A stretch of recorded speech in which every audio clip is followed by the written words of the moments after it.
DIY સહેલિયાથી હું નીપા મિસ્ત્રી આજે તમારા માટે એક સરસ મજાની કીટી પાર્ટી અથવા તો તમારે જ્યારે ગેટ ટુગેધર હોય તમારા ઘરે ત્યારે રમાય એ ટાઈપની ગેમ હું અહીંયા લઈને આવી છું અને એ છે રિટર્ન ગેમ.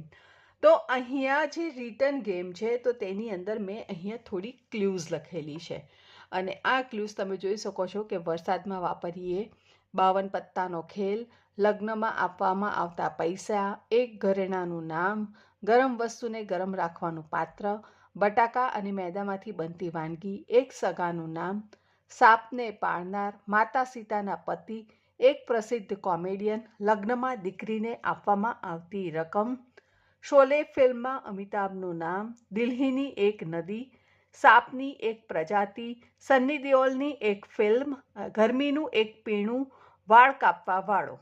હવે આ બધાના આન્સર આપણે લખવાના છે, પણ એ કંઈક અલગ રીતે લખવાના છે. જો ગેમનું નામ છે અહીંયા અનોખી અંતાક્ષરી, તો તમને આઈડિયા આવી ગયો હશે કે આપણે આ આન્સર કેવી રીતે લખવાના છે. અહીંયા સુધીનો તમને જો વિડીયો ગમ્યો હોય તો વિડીયોને લાઈક કરી, ચેનલને સબસ્ક્રાઇબ કરી, બાજુમાં આવેલા બેલ આઇકોનને પ્રેસ કરો જેથી કરીને તમને નવા નોટિફિકેશન મળે અને તમે નવા વિડીયો જલ્દીથી જોઈ શકો. તો ફ્રેન્ડ્સ, આપણે હવે અહીંયા ગેમ રમવાનું શરૂ કરીએ. તો અનોખી અંતાક્ષરી એટલે આપણને આઈડિયા તો આવી જ ગયો હશે કે અંતાક્ષરી એટલે છેલ્લા અક્ષર ઉપરથી આપણે એનો બીજો આન્સર હોઈ શકે. તો પહેલામાં છે વરસાદમાં વાપરીએ. તો વરસાદમાં શું આપણે વાપરીએ? તો એમાં વાપરીએ આપણે છાતા. હવે અહીંયા છત્રી લખીશું તો એ નહીં ચાલે, કેમ કે અહીંયા બીજો છે ક્વેશ્ચન કે 52 પત્તાનો ખેલ, તો એ છે તાશ. એટલે આપણે અહીંયા છાતા લખીશું અને અહીંયા આવી ગયો તાશ. હવે આ છે શ. આ શ ઉપરથી આપણે આ જે થર્ડ આન્સર છે એ આવવો જોઈએ. તો લગ્નમાં આપવામાં આવતા પૈસા, સગુન, લગ્નમાં આપવામાં આવતા પૈસા, તો એને કહેવાશે શગુન. એક ઘરેણાનું નામ, ન ઉપરથી નથ, ગરમ વસ્તુને ગરમ રાખવાનું પાત્ર એટલે થર્મસ, થ ઉપરથી આવ્યું. હવે અહીંયા 100 ઉપરથી આવશે આન્સર. બટાકા અને મેદામાંથી બનતી વાનગી, સબકી ફેવરિટ સમોસા. અહીંયા આવશે સા. સા પરથી આપણે આન્સર આવશે અને એ છે એક સગાનું નામ. તો એક સગાનું નામમાં આવશે સા ઉપરથી સાસ. સાપને પાળનાર, સ ઉપરથી સપેરા.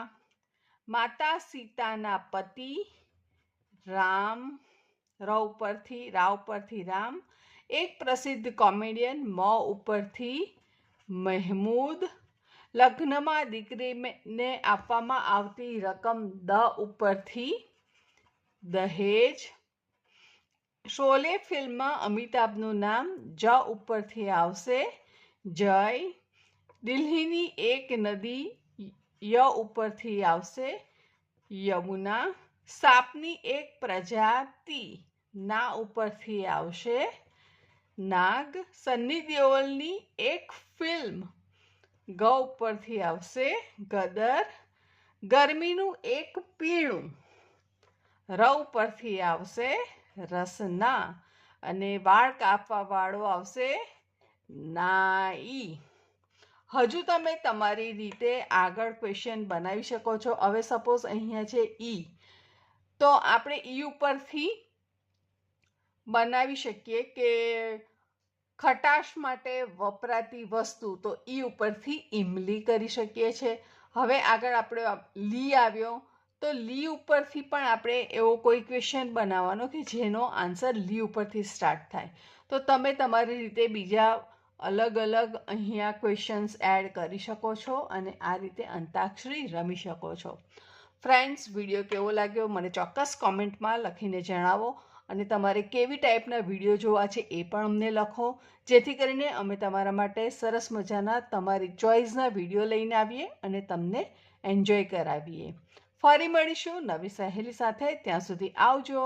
Stay safe, stay healthy and keep watching DIY Guru. Thank you.